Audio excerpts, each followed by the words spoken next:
Natripan na naman namin kumain sa labas dito sa may Texas Roadhouse sa may Fairview Terraces. Gusto namin matry itong promo nila kasi nakita namin sa TikTok mukhang masarap eh. Habang nagbubuklat kami sa menu, may nakita kami interesting pero saan na yan? Yan yung loob ng resto, maluwag siya, merong bar, may mga naka-display din na steak, may kita mo yung mga bawat hiwa, at dyan mo rin may kita kung saan galing yung complimentary na lang napakasarap na malambot na mainit na monay. May kasamang nilagang mani.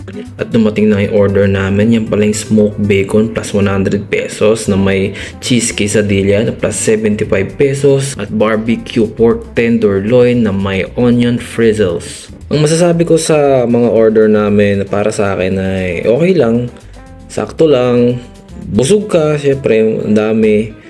Nga lang yung lasa niya, yung luto niya okay lang, nothing special. Si Beb nga hindi niya masyado naubos yung pagkain niya eh. Ako na lang tumira niyan din, syempre sayang naman no. Pero nagustuhan ko yung green tea lychee nila, napaka-refreshing at talaga yung monay na yung masarap. Good din naman yung service nila, wala akong masabi doon. Overall rating ko, okay lang, busog. After pala niyan nanood pa kami na Mission Impossible, The Final Reckoning. Sobrang solid yan guys, panoorin nyo yan. Yun lang, salamat.